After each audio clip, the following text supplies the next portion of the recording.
Hey study buddies, it's Sally. I'm just here to remind you that this week's episode is a continuation of last week's episode. So if you have not listened to the episode that dropped last Friday, please listen to that first and then tune into this one with more. We hope you enjoy this episode. Have a great weekend. Hello and welcome to Twin Study After Dark. I'm your host Sally, joined by my co-host Katie. We're identical twin sisters. We invite you to join us as we investigate our similarities and differences in all things life has to offer. I have a debatable topic that Sally's going to be like, I don't even know if you'll speak on it because it's controversial. But No, I know where this is going. Mothers were asked, would you kill for your child? Would you kill for your child? Duh. Okay, see, but there are so many women that would be like, think about it. I saw this interview. All these women were like, oh no, I could never. Oh no. Yeah, I would never kill. I was in the presence of somebody that was violating or hurting my child, severely, like really bad. Yeah. I'd kill someone. 100%. We're gonna get quoted. We're gonna get quoted as like, this person said but that's how if somebody, especially any child, and it doesn't even have to be mine. Matter if it's like 18 and younger, if it's a child and it's been abused or hurt or damaged, I want 15 minutes in a room with that person by myself to do whatever the hell I want to do to them. And I don't say this lightly. Like, I believe that I would kill somebody if somebody really hurt somebody.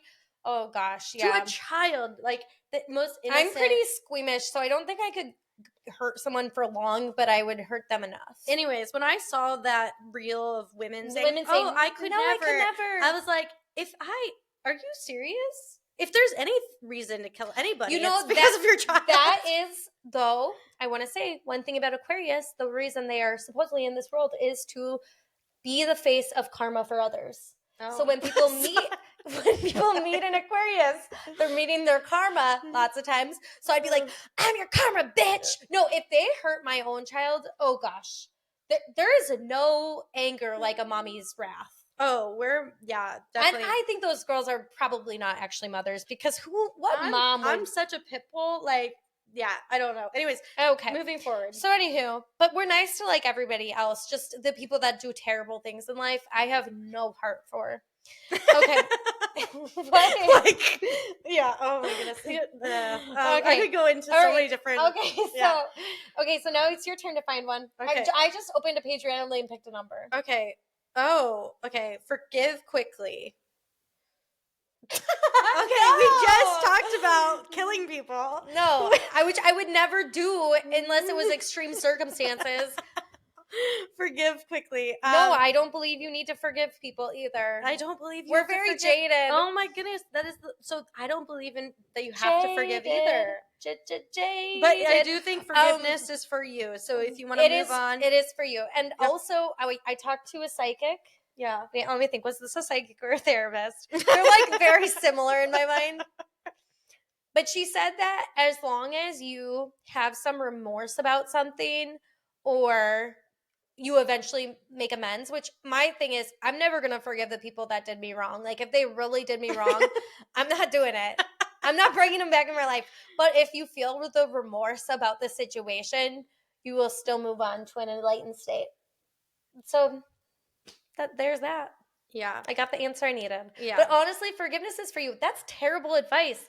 Papa. This is this book. I don't think Papa would agree with any of this. Okay, let's see.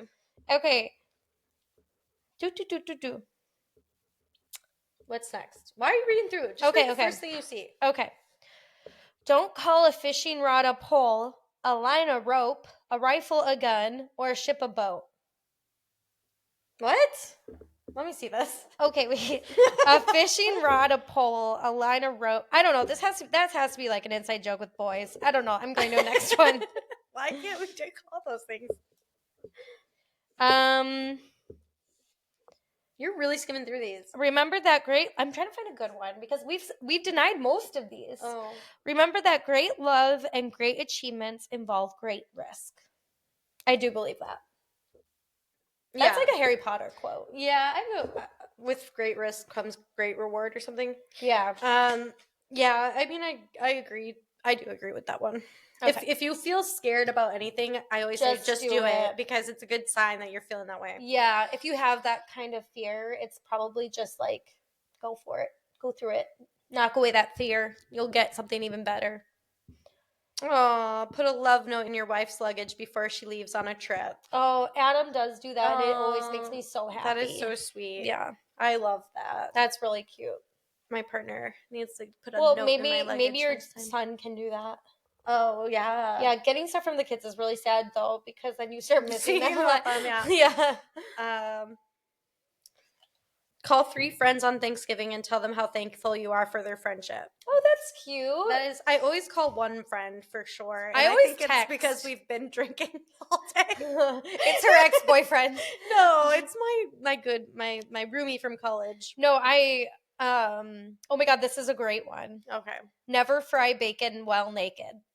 Oh my gosh, I've done. I have done that. Good one. I have done that, and I still have the burns on my chest from Katie, it. I have burns on my chest from Really? it. Yeah. Oh my gosh. No, So, do if not fry oil- bacon naked. If that splashes on you, you'll have the burn for the rest of your life. I have it on my hands too. Are you looking at your hands? I have these scars. There's a scar right there and a scar right there from cooking. Yeah, that bacon grease is brutal. I have another scar right there. That was a great. That is a great That one. is a great one. Also, the fact that somebody wrote it down. Also, the fact that that happens to enough people that people can read this and be like, they see me. Yeah.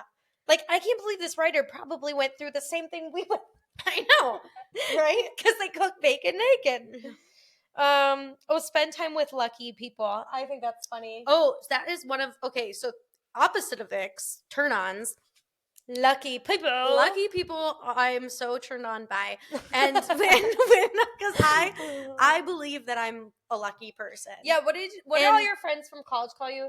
Katie Gibbs Luck? Katie Gibbs Luck, because I have good luck. And I didn't have it when my name changed. It's only when I have the last name Gibbs. So I'm keeping that name for the rest of my life. Yeah, she's back to Gibbs now. But no, when I met my current partner, that's one of my first questions I asked everybody I was dating at the time was, do you consider yourself a lucky person? She was interviewing them. I did. I wholeheartedly interviewed these people, and every guy except for him would talk about their bad luck and like how life's been so hard and they've had to overcome it, blah blah blah. Guys love talking about how unlucky they are. I think a lot of people do. I don't think it's just men. Okay, a good sob story. Yeah, and so, but when I asked my current partner, he's like, yeah, I'm really lucky. And he says it with such confidence. Like, when he buys a lottery ticket, he really believes he's going to win. Like, and I guarantee he's going to win one day because he speaks it into existence. He, like, really believes it. He believes, everything he's told me, I'm like, he's going to do it. Everything, all of his goals. I think that's a good sign if people, like, think they're lucky, too, because it just, like, tells you what they think about. Or the world. Like, you know how they always say, the universe is working with you. It's trying to give you what you want. But, like, if you don't even think you're lucky, it's not going to give you anything. Exactly. You need to believe you're lucky. You have to believe it. Yeah. That is so funny. A lot of these are really cute. But, so did we just read the first 2 dumb ones? What do you mean? Oh, the first 2 were kind of lame. This one's a great one. Tell your wife often how terrific she looks. I mean, that's never gonna not satisfy. You know, it's always gonna make somebody feel good. I mean, and then, it's just like nice to say. Yeah. I think you just need to be like, if you're a guy who has few words, at least just say your wife looks nice sometimes. Yeah. Don't overfeed horses or brothers-in-laws. Brothers-in-laws? Brother-in-laws? Brothers-in-law. Oh. I don't know what that means. The correct grammar? maybe because then brother-in-laws will come around more. Oh, yeah. Or something. Yeah, totally. Like, don't overfeed. I don't know. I don't know. That one's weird. And then we'll just like end with this one. It says, become the kind of person who brightens a room just by entering it. Aw, that's so beautiful. I think that is a good goal for everybody. Yeah, for sure. Just try to make it more enlightened. I literally say this thing that makes me sound a little bit crazy, but I do believe it works. Yeah. Because I would always say it on my way into teaching, and if I ever have to be in a room with someone that like I don't know or like have to give a meeting or whatever, or if we don't typically get along, I'll be like, dear universe and God, please put white light in my heart, make it shoot through my veins, out of my feet, and out into my hands, in the words I speak, and a ring around me. Please put positivity out and no negativity in. Yeah. And I always like literally envision like white light, but it always does make me feel like the interaction goes positively. Yeah. I give myself I mean, a I pep sound talk usually. incredibly psycho when I say that, but No, I don't think so. oh, really? No. Oh, I feel like I always do that, and then I'm like, I feel better. I think most people that go into any scenario like have like that A pep talk? like a pep It's talk like a for pep themselves. talk. Yeah, think about like professional athletes. I do it whenever I go into a meeting where I know I'm gonna have to be on. I always tell myself, Katie, everything you touch turns to gold. Like, and it's just this reminder of like I visualize it. Yeah, like, I know. No, I literally you look know- like a little angel with lights Yeah. coming out of me when I envision it, because I'm Yeah. just like, I just want positivity. But like, I think having that mindset works to be like, to walk in and bring brightness, or, because when you were saying the thing about guys when they come to you and they always have like a sob story, I feel like that is really that like depletes energy. Oh, okay. So I was thinking about this very recently. It's so funny to think about because I've been having more lucid dreams recently, and I've been dreaming a lot. It's so wild about my college years, which I haven't thought about forever. I mean, honestly, in years, like 10 years. And I've been having a lot of dreams about that time period. And I started to think about how the first week of college, when you all just get there, and we all came from different states, it was like there was no locals. We're very few locals. Everybody, that's what we did. We sat on the beach late at night and we told our sob stories. Like, oh, when I was 13, this happened. And when I was, and then we just like compared like how tragic our, lives were. And now we're in this ridiculously expensive college setting. And like, we're not even seeing how fucking lucky we are. We're just children. We're just kids. But I just thought about that recently. I was like, that's so hilarious that at 18, like you go away to college and you're just like, at least for me at art school, you're just sharing sob stories. You're also like at 18, you're still such a kid and such like a teenager in the sense where you don't see the bigger picture. And like, you probably do have trauma that you've been through, but there's a lot more to come. People like, you don't know that. But like, also it's like, that is, I don't know. I feel like in your teenage years, that does become a huge part of your identity. Yeah. I mean, it is interesting too. So now I think it's even better because mental health awareness and all that. People go to therapy, I think, much more regularly than they did when we were growing up. But so hopefully they've worked through a lot of that by the time they get to college. But I feel like a lot of the people I was around hadn't worked through anything. And it was like that initial point of speaking about something that you hadn't talked about with people that don't know you, and then realizing, oh, I have to work on myself. Yeah, okay, I could see that too, because I feel like in college for me, I didn't even really deal with anything that bugged me from any point of my life until way after college. Like I was like a late bloomer in like realizing like, oh, I should probably reflect on the past some. Yeah. But yeah, you guys like, it was like that first initial like, oh, that's not what everybody goes through kind of thing. Yeah, I think that's just the time in your life. Yeah, and then so I think something so beautiful that I heard the other day, not on social media. I'm trying to think of where I did. Oh, probably on a podcast. I've been listening to so many podcasts.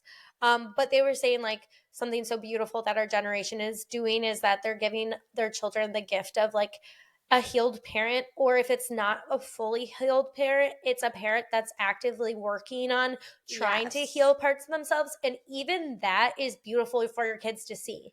Like them seeing, oh, mommy has trouble worrying about what other people think sometimes, and it gives me anxious feelings, but I'm trying to work past it and I don't want this for you. What an active conversation to have with your kids compared to like living with a parent that deals with that and never addresses it. Or the parent that never healed any of their trauma. Yes. Yeah. And like, you're the first one in your family lineage to do that. I also was like thinking, that's so like just think of how different these kids that we're raising now, just the awareness level of talking about certain things, they have a whole different tool set than we had. Yeah. That's pretty cool to think about. I think that it's really what I also experienced just very, very recently, and I forget what it was about, but I was like in a mood. My partner was in a mood. We kind of like, I mean, he gets very quiet when he's in a mood, and I can't stand the quiet. It drives me insane.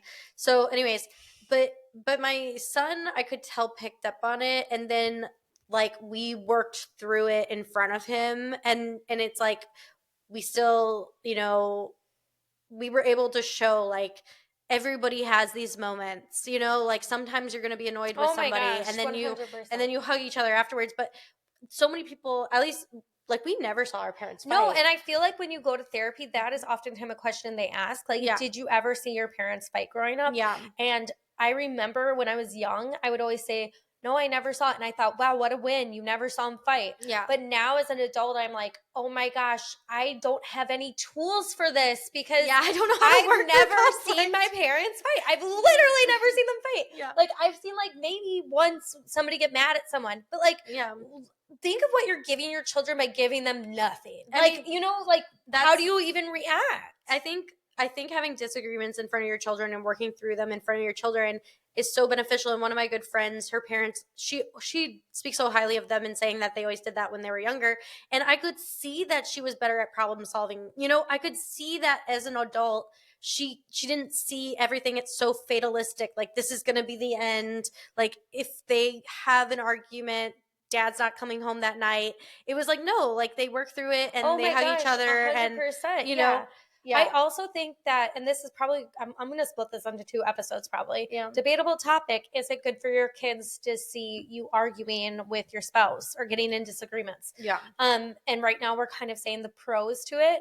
I think about when I was younger and dating, and if I got in a relationship and somebody got mad at me that I was dating, I'd be like, okay, I guess we're broken up now. Like, I'd be like, okay, it's done. Like, we're done. And I didn't see any problem solving around it because we didn't see that growing up. Like, our parents literally, I've seen them maybe get in a disagreement once. Yeah. And I think it's just from their angle, they were trying to protecting us. Yeah, they were protecting us.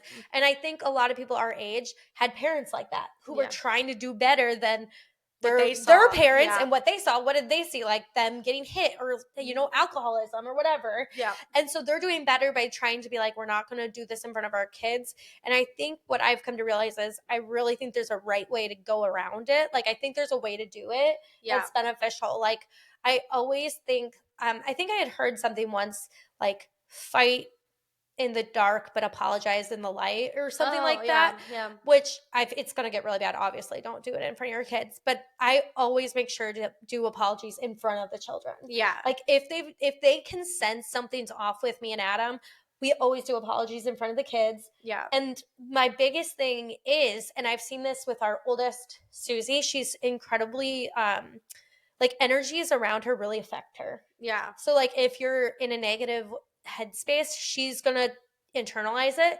And my biggest fear, what a lot of kids do, is they think that you're mad at them. Right. They don't think you're mad at your husband or the in-laws or whatever. Yeah. They think you're mad at them. Yeah. And so I always make it a point, and Adam always makes a point, we've like talked about it in our family, to be like, I am not mad at you at all. This has nothing to do with you. Mommy and Daddy love you so much. We're not mad at you. Mommy and Daddy got in a disagreement, and like, we'll have them come and we'll say sorry together. Yeah.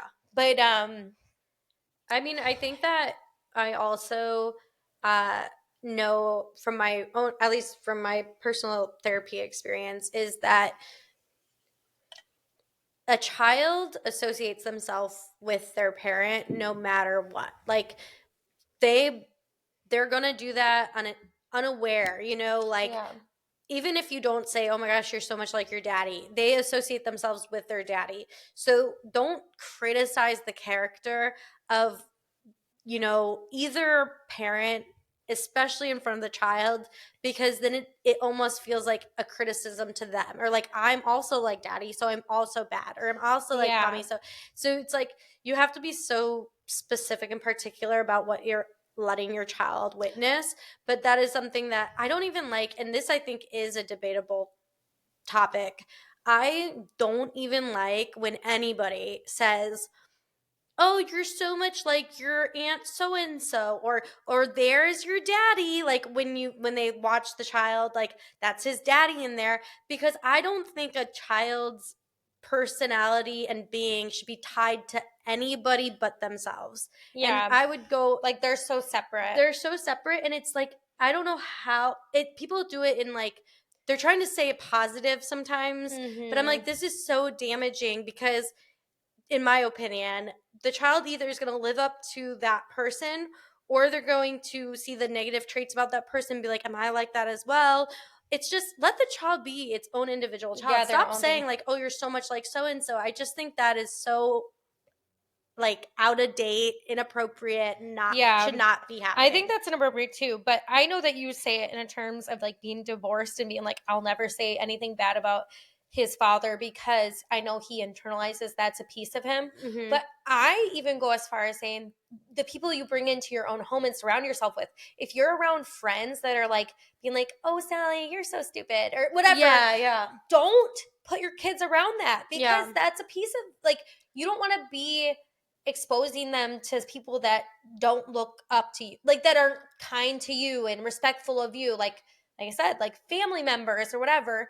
It's just not good because they internalize it too. Yeah, because you're everything to them. You're their parent, you know, and their daddy's everything to them right now. So like anytime you're putting down their parents, I think it does get ingrained in them where they're like, am I like that too? Yeah. You know, and I do think that there's so much beauty in like individuality and not being like, oh, he's just like his daddy. Honestly, some of the biggest unintentional blessings is when a family says, oh, they're the black sheep, they're so much different than us, because it allows that child to be anything that they want to be. I know, that's the Aquarius. Yeah, but I'm just like, that's an Aquarius. Because if you're, you can't be somebody else, you know. And like, and I think that parents really like finding similarities in their children, like, oh, you know, Susie loves to cook just like daddy, or Scott really likes to run like mommy, or whatever. It's cute to see, but like, that's all our ego. That's just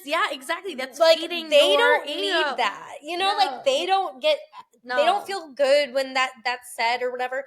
I mean, maybe they do, but that's because they want to please you. Yeah. You know, like that's creating a people pleaser dynamic.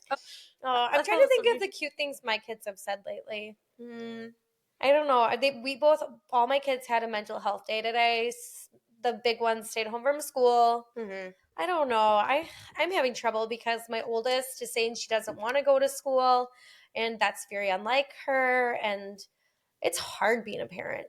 Like, it's hard because I don't even want to send them to school. Like, I would rather homeschool them. Yeah. And so when they're like, I don't want to do this, I'm like, yes, you do, because you don't. I want you at home. It's so hard. I talked to somebody that was homeschooling, and not kidding, less than 2 hours a day need to be, because you go through the work so much faster that the child is done with the work in 2 hours. Well, okay, and then they can do whatever the hell else they need to do that day. And it's literally just like you and a couple kids. Yeah. I know this from being a teacher. Like more than half the day is like giving instructions. Or like corralling them. Exactly. You know, like getting them to And if you live in the north, it's putting on sweatpants. Yeah. Or I mean snow pants. Yeah. For recess. Like that takes 45 freaking minutes. Yeah.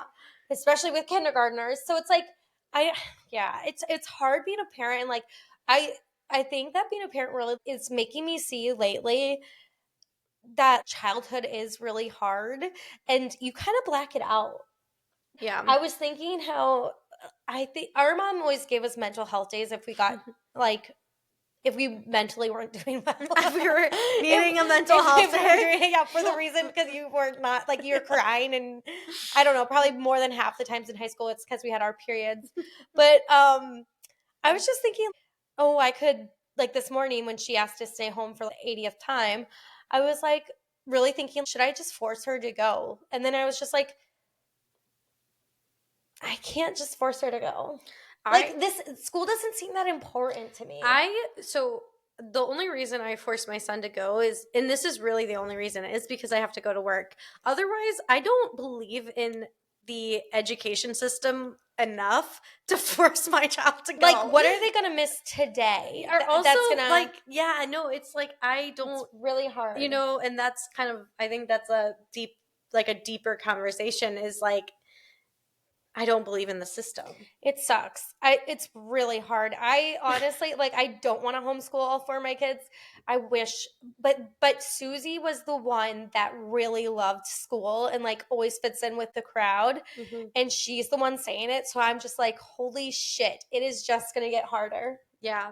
Well, like my other three are going to be even more pressing on me. Yeah. So I'm like, I got to get this together.